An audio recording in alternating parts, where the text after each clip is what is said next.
1370 WOCA. Ocala.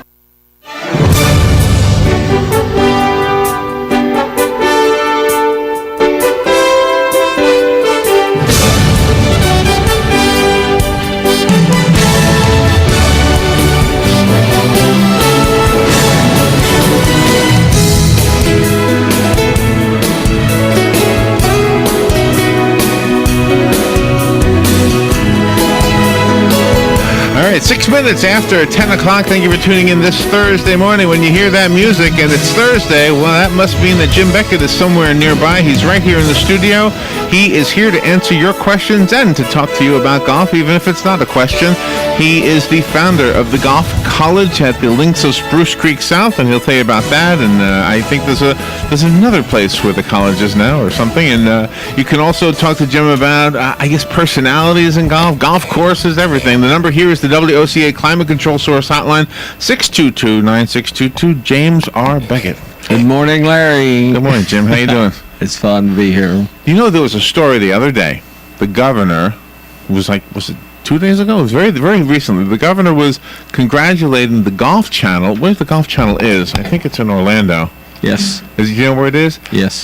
They have created 88 new jobs at the broadcast facility of the Golf Channel. Apparently, they've teamed up with NBC. It's a big, big deal, like $4.5 million or something like that. It's become a very big deal. It was pending some time back, but they've become a big fish in a big pond. Yeah. Yeah, it's amazing that the one channel dedicated entirely to golf. Yep. And requires so many. I mean, I don't know how many employees they have after they add the 88. But I mean, I've never worked in any broadcast facility that had 88 people. It's pretty big. They got an awful lot of outside people as well.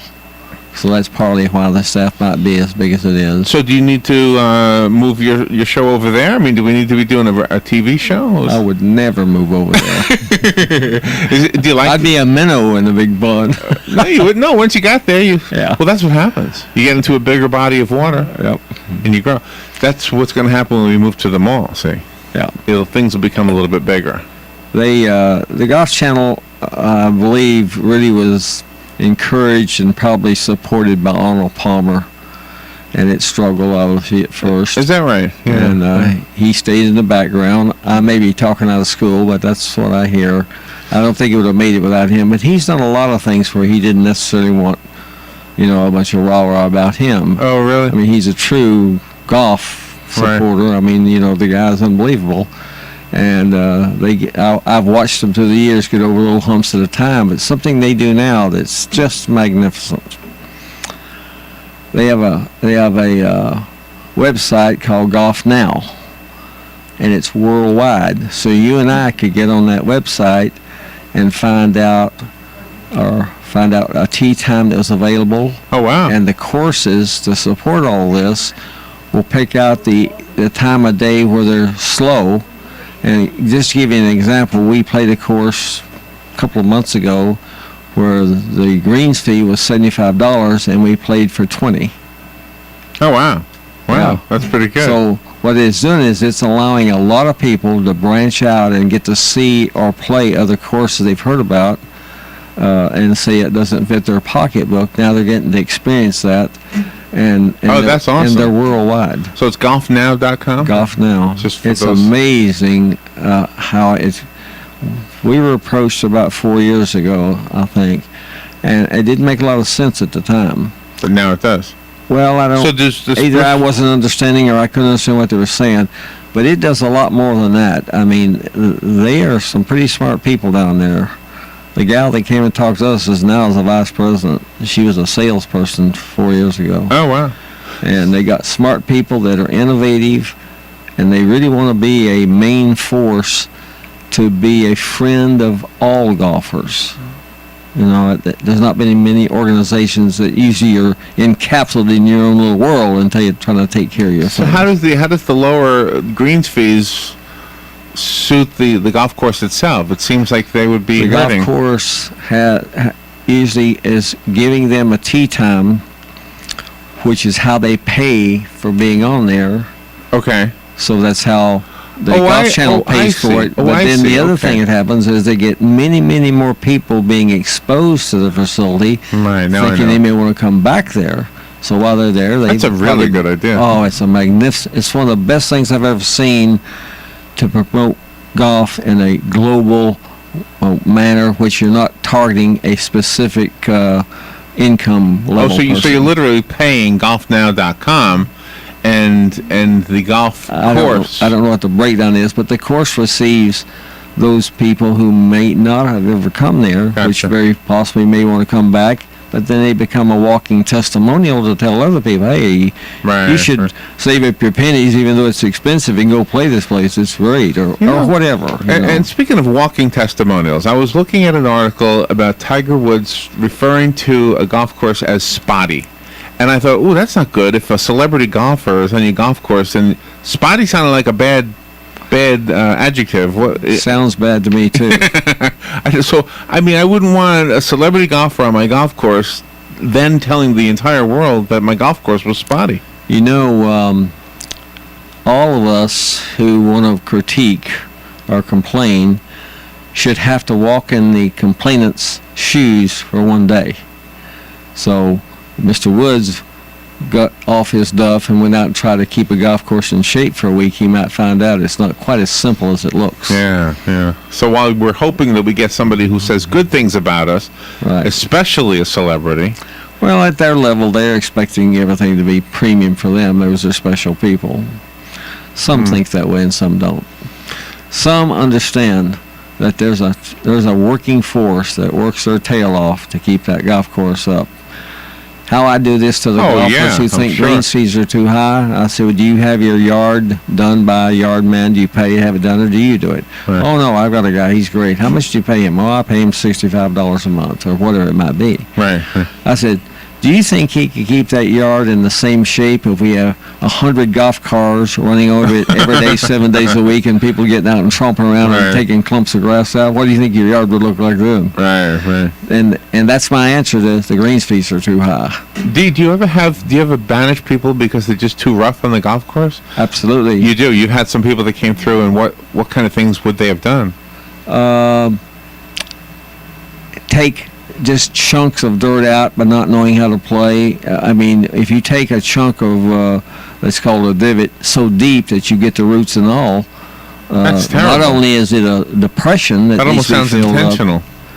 Well, there's a lot of people that think golf doesn't require any preparation. You know, I mean, so what we would do is obviously we'd counsel that person, and most golf courses have the sand bottles on the cart, so that at least you put the sand in that divot, so it's not a depression. Right. I mean, they might take a depression an inch deep. Right. I mean, people are not doing it properly.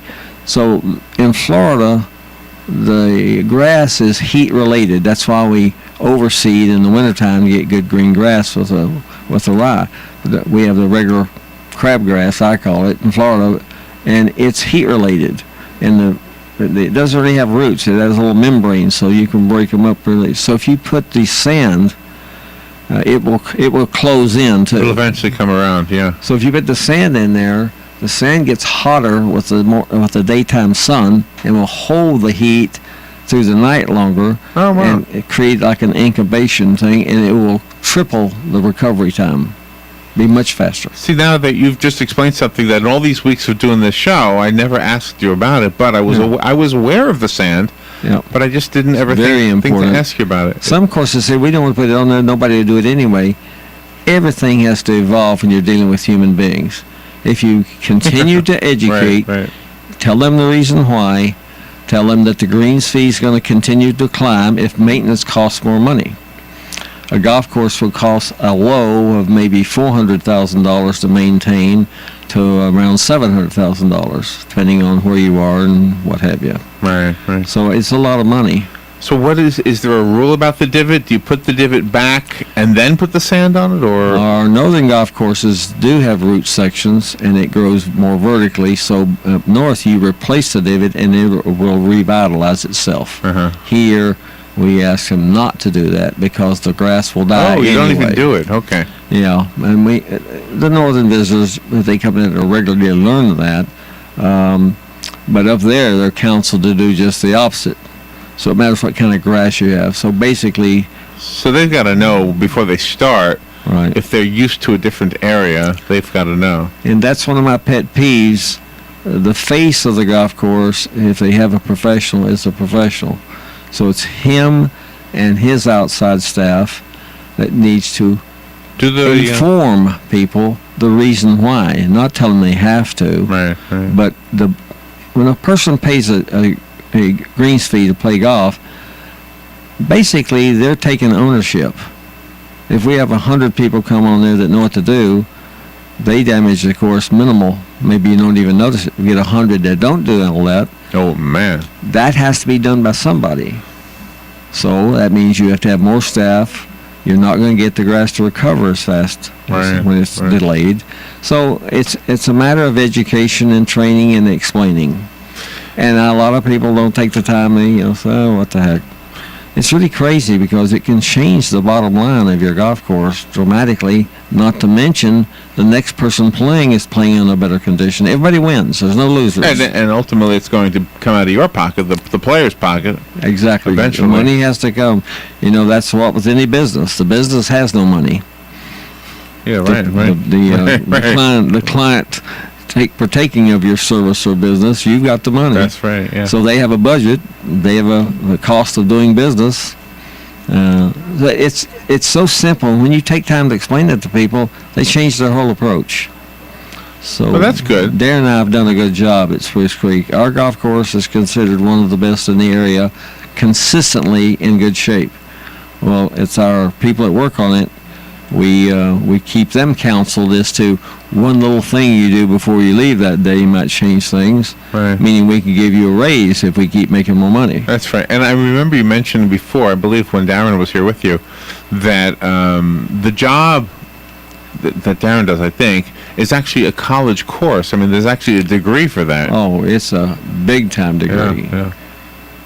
The superintendents have different levels of expertise, but Darren actually has an agronomy degree, and many superintendents don't. They have a grass growing degree. So there's nothing wrong with that, but he took time to get as prepared as possible because this is what he wanted to do, and he wanted to do it best. What kind of complaints are common and maybe even understandable that you get from the players? Biggest complaint all golf course has is slow play, and television caused all of it. Television. Slow play. Yep. People don't like to stand around and wait on every shot to hit. So how did television cause that?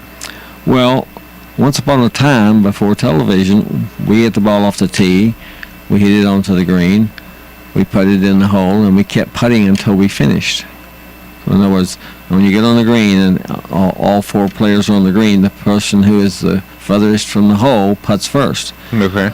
Well, on TV, they make a putt, and it don't matter if it's 6 inches or 3 feet. They mark it and wait.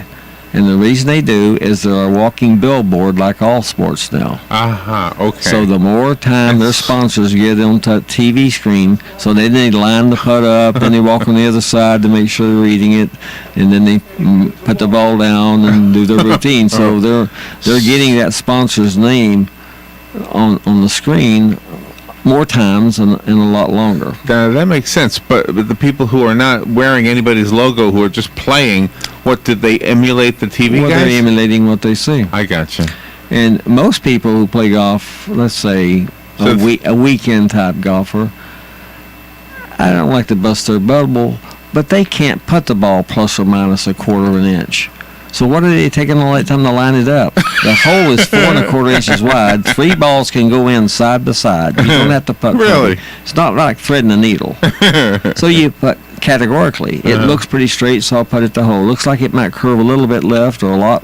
So you make an educated guess, and the world's greatest players are still guessing. They just have more experience, and their greens are better, so they do it a little bit better. Oh, wow. They get more practice. They do it more often. And the greens are in better shape, so they can be a little more precise. So, and their greens are much faster. That's putting on linoleum. Right. Sometimes. I've often wondered if that might be also what happens with pool, with billiards. I mean, you see guys, it's almost like they're calculating something in their mind, some kind of mathematical equation to figure out where that ball's going to bounce. And Well, the great pool players, it's not the shot making, it's controlling that cue ball so they can get a good shot on the next shot. they think a step ahead. So it's kind of a soft chest kind of a game. You are trying to, when they're looking at the table, they're trying to see how many times can I get the next ball in and get position on the next ball to make that shot easier. How far can I get that I see done? what you're saying. Yeah, I played pool for a living one time you did. for a year. And how do you make money at pool? Mostly gambling. Oh, okay. Or they'd have tournaments where you know. For a whole year. I just wanted to do it to see what it's all about. And you were able to pay your bills? Oh, I did real good. I bought a red convertible sports car. Holy mackerel! I didn't know to do that. That's the inside, and it's smoky, and it doesn't attract the greatest quality of people. So what do? You just bet people, and they lost? Yeah. Well, you play tournaments too for Really? For a whole year? 40. Why'd you stop? I was boring. I can do it. So I mean, I'm not sounding the best, but I can do it. did you watch somebody? And I know this isn't a pool show, but I mean, my father, for recreation, which was less expensive, was a blue collar worker, and that was his out, to be with the guys and spend an hour or two. He worked pretty hard, and he became so good that when he taught me to play, he would bank or kick every shot, meaning he wouldn't shoot and hit the ball like a hole. He would hit the rail and come back and bank or kick. That takes another geometric vision. So wow. And so a couple of the big time pool players lived not too far away, and they would invite my dad to come over to scrimmage with them. He was good enough to force them to pay attention. They were certainly better, but they wanted to. Instead of just practicing, they wanted to play against someone who could also play. So if it's chess-like in that you think a step or two ahead, Oh yeah. do you also lose intentionally to make you look like an easy target and then win? I mean, do you do that? I would never do that, Larry. Well, that would be the way to do it, wouldn't it? Well, it's the same thing in golf. What do you mean? Is it, Well, if someone wants to gamble in golf, I'll just hit it into the rough, which looks like I don't know how to hit, and it don't matter. yeah, but doesn't the bet happen before you start playing? Oh, yeah. But you can continue the bet. I had some people on the hook for a year. I let them win 3 times. We tied 4 times. We played twice a week, 100 times. I let them win 4 times. I let them tie 5 times. You let them? Yeah. Well, Do you want to know? I lost $5 one time in a bet. Can I tell you my bet that I lost on? It has nothing to do with anything of this. yeah. It was I used to play music in bars. I think I've told you that a few times. And there was a guy in the bar, and he bet me $5. And I said, okay, on what? And he said, well, I got a matchbook here. He took a match out of the matchbook. And in those old matchbooks, one side of the match was a darker color than the other side. Do you remember that? Yep. He said, if I drop this match and the light color is facing up, I'll give you $5. If I drop this match and the dark side is facing up, I'll give you $5. I said, what? I said, well, how's that a bet? You're going to give me $5 no matter how it lands? He goes, no, there is a third way. If I drop this match and it lands on the edge, which is impossible, you give me $5. I said, you got to be kidding. How's it ever going to land on the edge? So he says, do you want to bet or not? I said, sure, okay. So I bet him. He lifts his hand about 3 feet above the table, crimps the match so that it's now an L-shaped or a V-shaped, It has to be on the and edge. drops it, and it lands on the edge. Yes. I lost $5. Yep. I love a good con, as long as you don't hurt people. Have you ever heard that one before? After you finish the story, I have, but Oh, I you didn't. I didn't remember it as you started telling it, but I have seen that. So I got the feeling, okay, I'm never betting anybody again, because anybody who bets you has a plan to make it look impossible to lose. A bet is when both persons have a chance. Yeah, but if I'm playing you, I'm not going to win. No. So I won't even try. I used to enjoy that. that was years ago. You know. So golf and pool have that thing in common where a ball has to get into a hole. Yeah. Golf is, when you really learn to play a strategy, it's not just bash the ball as far as you can off the tee. And I have to watch sometimes when I have my students and they come in and say, well, tell me what you'd like to get done. Oh, I want to hit the driver further. And I said, you do know that the longest drivers in the world can't play golf. They joined the Remax Long Driving Association. None of them are on tour. Do you ever have to unteach somebody who that's what they've learned how to do, just hit it as far as possible, and they want to learn to play better, and they're really listening to you, so they have to unlearn that skill? Around 3/4 of everybody who comes to me, I tell them after the fact. I never tell them ahead of the fact. They think I'm going to be Mr. Wonderful and fix their faults. You're never going to fix a person's faults. That's why they're false. What you do is you find out what they can do, and you help them do that better and focus on that. You know, if we keep walking through this doorway over here and we keep hitting the door jamb and making our shoulder sore, don't take it rocket science and figure out, let's not do that. Let's go to the hole. Figure it out, yeah. Yeah, so I spend, depends on how far out of whack they are. Normally I'll spend 3/4 of the time deprogramming false things they saw on the Golf Channel. Right. Yeah. If they've had a conventional mechanics or fundamental lesson, the person is saying the absolutely correct thing if they were a perfect specimen, 25-year-old athlete. Yeah. I don't deal with those. I deal with people at least 39 or older. Where I'm at, actually, they've lost their skills, but the mind doesn't forget what it could do. It really is an amazing sport in that I might be right or wrong, I'm not sure, but it looks like you can be any age and play golf. You can. That's one of the things that intrigued me. It was something that never is exactly the same. It cannot be mastered. It's too complex. You're using too many different tools. Most sports, baseball, you're using a glove and a bat. Tennis, you're using a tennis racket and a ball. And you're running. Golf, if you have a full set of clubs, you have 14 specialty tools that do all sorts of different ball flight configurations. So it's then when you play the same golf course, because you're not in the same position, it might be the same course, but you got a different shot because you got so many. So it's very complex in the respect that you can't hone it. You know, a bowler can get the right spin, and then he just has to see are the alleys running fast or slow or whatever, so he adjusts, but he's still in that same old ball. Are you good at that too? I did that for a year or two. You made Monday bowling?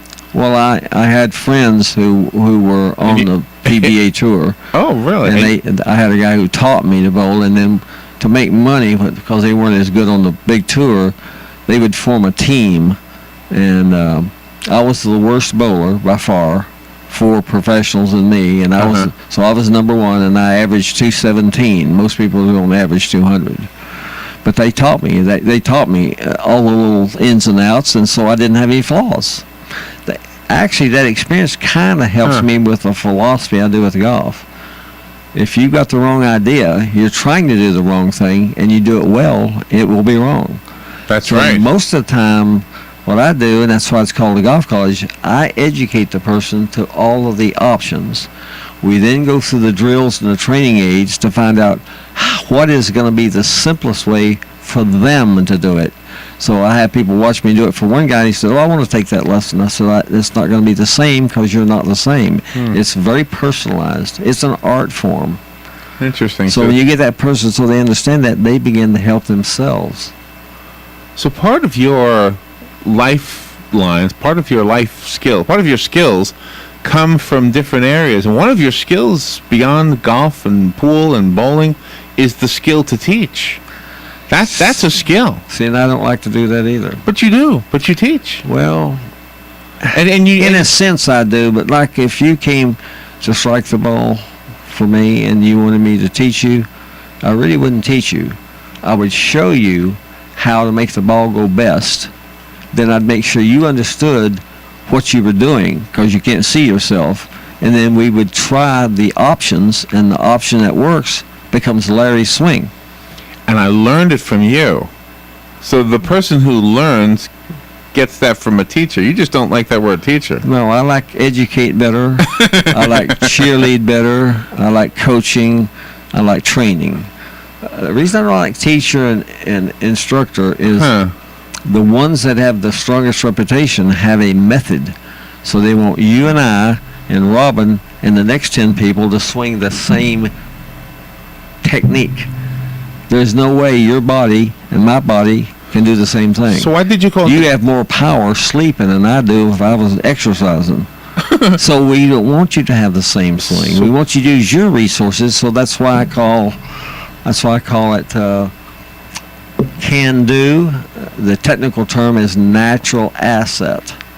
Use the assets or the resources you have your way, so that your instincts, your touch and feel, your sense of balance, your comfort, your personal preference is going to work. If you try to do something because you think I know, and it's a little awkward or uncomfortable, you're going to be inconsistent and you're not going to be as successful. So maybe instead of golf college, which is a place where you teach and learn, you should call it the Golf Therapeutic Center or something. You may have a great idea. I get asked all the time, do I have a degree in philosophy? And I do not. Yeah, but I have a degree in horse sense. Okay, but that's the Abraham Lincoln theory, is that just because you learned it on your own doesn't mean you haven't earned a degree. Yep. You have the same knowledge as if you learned it from somebody else. When somebody takes our full course and they get it, I give them a document. Oh, you do? Yeah. And that Every session we learn something. Don't we? does it get you a discount on the golf course? It does. Does it really? Yes, sir. You become a permanent lifetime alumni of my college. And then you get you get discounts on equipment. You get any future help at a discounted rate. Wow. Well, That's you're something we my never thought fellow of. golfer. I want you to enjoy it and have as much fun as you can. Wow. I don't know why everybody doesn't do that. That makes sense. How long does the course take, the full course? It's just 20 hours. Wow. I've got it as short as possible. Wow. You can't get it all in 20 hours, but I've found a package that's acceptable. Oh, wow. Jim, it's always amazing when I'm with you that I look at the clock and I'm late again. So I apologize to our next guest. What is your phone number if people want to call you? Phone number is 352-470-3876. Okay. We have two locations. Yeah, where is the golf college? We're at the golf college. We'll be at the Links of Spruce Creek South in September. Currently, we are on State Road 466 in the Villages at the Village Golf Liquidation Store, and they have a simulator, and that's why I'm there. The Golf Liquidation Store. Yep. I like that. Jim, always good to see you. Thank you for coming in. Got nice Thank weather you, today, sir. anyway, right? Yep. I think last week it was pouring. Thank you, Jim. Thank you, sir. We will take a little break, and we'll be right back.